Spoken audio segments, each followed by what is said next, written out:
వరద కళ్యాణి గారు తనకి పేరెంట్స్ లేరట, బంధువులు దూరం అయిపోయారు. ఈ ఇన్సిడెంట్ తరువాత భర్త దూరం అయిపోయారు. ఇప్పుడు తను ఎటు కాని పరిస్థితిలో నడి రోడ్డు పైన నిలబడాల్సినటువంటి పరిస్థితి వచ్చింది. మీరు కన్క్లూడ్ చేయండి, వైఎస్ఆర్సీపీ ఒక మహిళా నాయకురాలిగా ఆ అమ్మాయి పట్ల మీ పార్టీ ఎలాంటి డెసిషన్ తీసుకుంటుంది, ఎలా నిలబడుతుంది? సార్, మా పార్టీ అయితే ఖచ్చితంగా ఆ బాధితురాలికి అండగా ఉంటామండి. ఈ సందర్భమే కాదు, అన్ని సందర్భాల్లో ఈ రాష్ట్రంలో ఈ కూటమి ప్రభుత్వం అధికారంలోకి వచ్చాక చాలామంది మహిళలు బాధించబడ్డారు, అత్యాచారాలకు గురయ్యారు, హత్యలు కాబడ్డారు.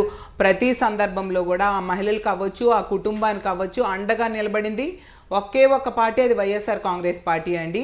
ఎందుకంటే ప్రతి సందర్భంలో కూడా జగనన్న వెళ్ళి పరామర్శించడమో, లేదా మా పార్టీ నాయకులు లేదా మేము వెళ్ళి ఆ కుటుంబానికి అండగా ఉండి ధైర్యం చెప్పడమో జరిగింది తప్ప, అలాగే మా వైఎస్ఆర్ కాంగ్రెస్ పార్టీ నుంచి ఇలా అత్యాచారాలు, హత్యలు జరిగినప్పుడు వాళ్ళకి ఆర్థిక సహాయము చాలా సందర్భాల్లో ఇవ్వడం జరిగింది తప్ప, ప్రభుత్వం నుంచి ఎవరికి కూడా ఆదుకునే పరిస్థితి లేదు.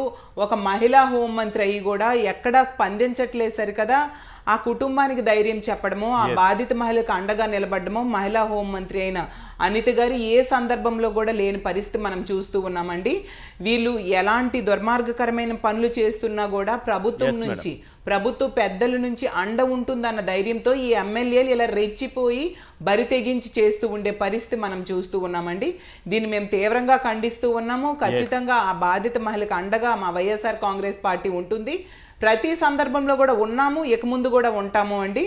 అలాగే ఈ సుమోటోగా కేసు నమోదు చేయాలి, ఆ ఎమ్మెల్యే మీద సస్పెండ్ చేయాలి, అలాగే అరెస్ట్ చేయాల్సిన అవసరం ఉందని తెలియజేస్తూ ఉన్నాను. ఇలాంటి సంఘటనలు రిపీట్ కాకుండా చేయాల్సిన బాధ్యత ప్రభుత్వం మీద ఉందండి.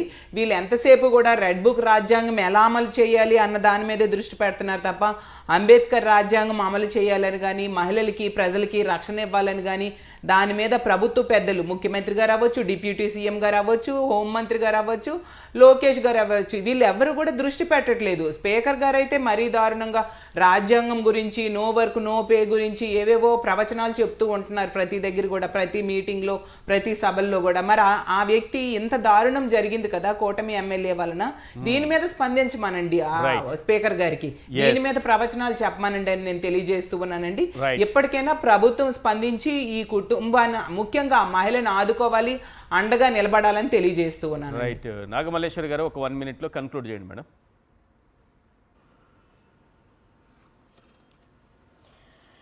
సార్, ఈ కూటమి ప్రభుత్వం ఏ వీడియోలు మరి ఏమంటారు, ఇక్కడ ఈ దరిద్రపు వీడియోలు లేదోనంటే ఆ పెన్ డ్రైవ్లు, ఈ కథలే ఉన్నాయి. మరి ఏంటో మరి నాకైతే అర్థం కావటం లేదు. కానీ రాష్ట్రంలో ఉన్నటువంటి మహిళలకి డే ఫస్ట్ నుంచి మేము అండగానే ఉన్నాము.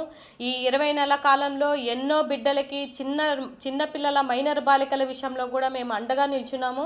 మా కర్మ ఏంటంటే ఇక్కడ తునిలో కూడా ఒక ఇన్సిడెంట్ జరిగితే ఇన్సిడెంట్ బాధితురాలికి హెల్ప్ చేయలేదు వీళ్ళు, అన్యాయం చేసినటువంటి ఆ బాధితుడి ఇంటికి వెళ్ళి డబ్బులు ఇచ్చొచ్చారు వీళ్ళు. సో అలాంటి పరిస్థితులు ఉన్నాయి. ఇవాళ 20 లక్షలు ఇచ్చారు ఆ బాధితుడికి. ఆ బాధితుడా నిందితుడా? నిందితుడు మీ దృష్టిలో బాధితుడైతే నిజంగానే బాధితురాలు. మరి ఆ బిడ్డ పరిస్థితి ఏమవ్వాలా? చిన్న బిడ్డ, మైనర్ బాలిక, ఆ బిడ్డ చదువేంది, ఆ పిల్ల పరిస్థితి ఏంది, ఆ పిల్ల పెళ్ళేంది? మీరు వాళ్ళకి కదా వెళ్ళి హెల్ప్ చేయాల్సింది. ఇక్కడ ఎవరన్నా బయటకు వస్తే వాళ్ళ మీద కేసులు, ఎవరన్నా బాధితులు ఉంటే వాళ్ళని కాకుండా ఎవరైతే రేపులు చేస్తున్నారో, అడ్డగోలుగా చేస్తున్నారో వీళ్ళకి అండ.